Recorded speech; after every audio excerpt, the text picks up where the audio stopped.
My name is Amy Reddick. I live in Grapevine, Texas. These are my children. This is Emily, who's 11. Connor's 2. This is Emily and Connor.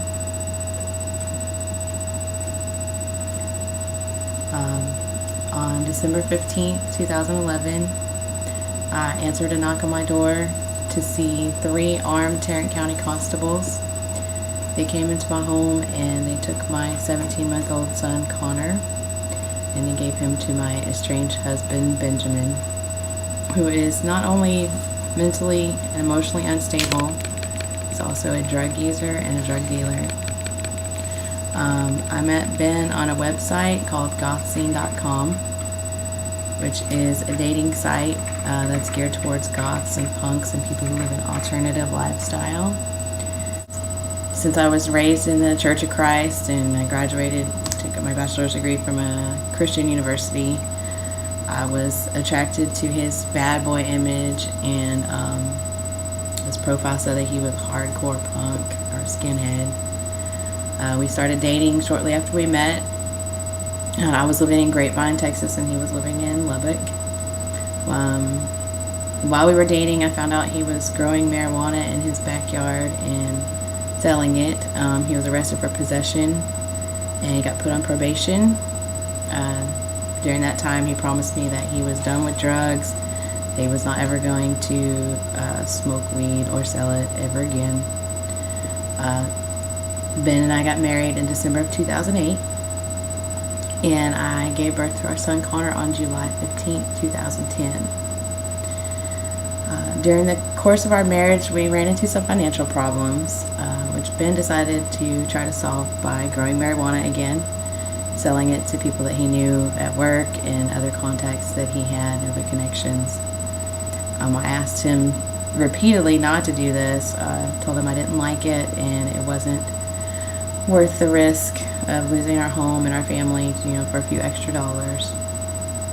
However, Benjamin is a very negative and controlling person, and he refused to listen to me or stop what he was doing. Because of this, and because of his negativity and his emotional abuse towards me and towards my daughter, Emily, I decided the best thing for me and my children was to just remove myself from the situation.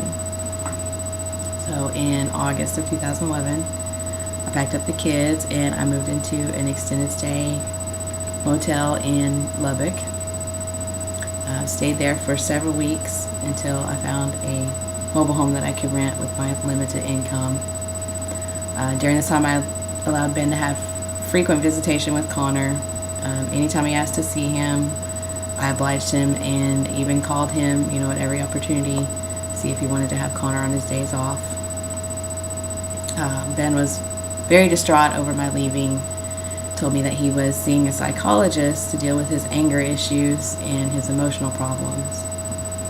Then something happened that changed everything for me.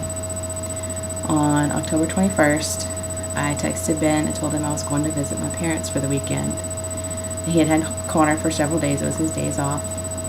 And I asked him when did he want me to come pick Connor up, either the night before I was going to leave or the morning of. Even though we'd already been living apart for about 3 months by this time, Ben informed me that I didn't have permission to go see my family, that I couldn't go. I told him I didn't ask for permission. I just wanted to know when would be a good time to pick up my son. So I gave him a day and time that I was going to be there. Knowing that Ben had an aggressive personality, I was anticipating a confrontation, so I called the Lubbock Police Department on my way to Ben's parents' house, where I was going to pick Connor up. I explained the situation to them and I asked them to have an officer meet me at the house just to prevent anything bad from happening. They refused, and they told me that I would need to meet Ben at the police station if I wanted to have an officer present. I knew Ben wasn't going to agree to that, so I just went ahead and proceeded to his parents' house, and I hoped for the best. Ben was there at the house when I got there. And I avoided even talking to him, because I wanted to avoid a confrontation.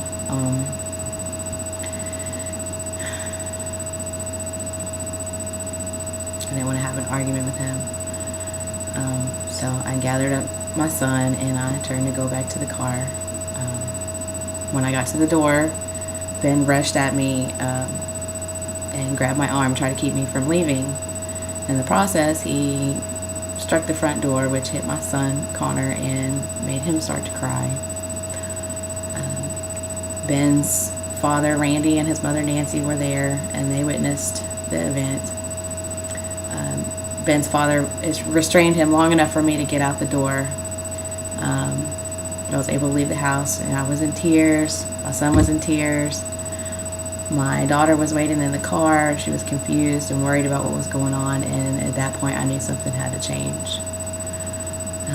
I went home for the weekend. I had a long talk with my mom, and I decided it was time for me to move back to the Dallas area, back home where I have friends and family that could support me, and I wouldn't have to put myself in that situation again. When I got back to Lubbock after the weekend at my parents', Ben had left me a letter.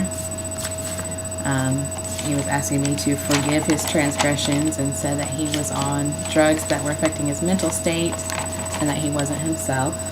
This is the letter that he left for me.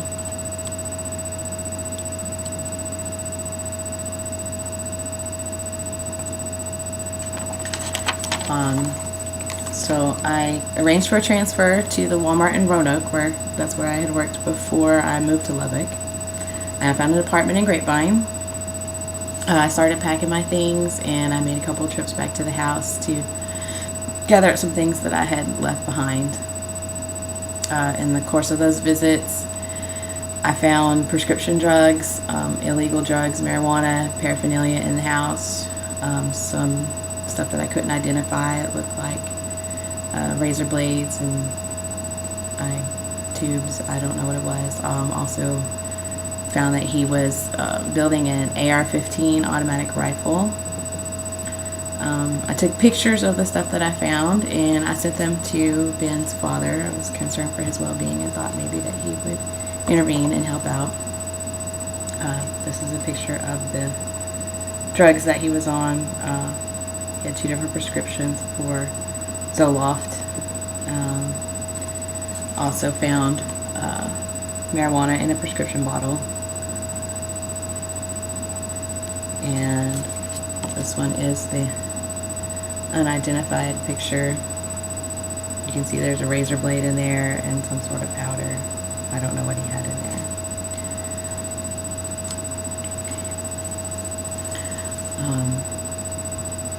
I didn't receive any response from Randy to the pictures that I sent, but I did get a text from Ben saying, thanks for the heads up, all that stuff is gone. On November 11th, 2011, my father came out to Lubbock to help me move. We went back to my house one last time to try and get some of my children's things. A lot of their stuff had been left behind also.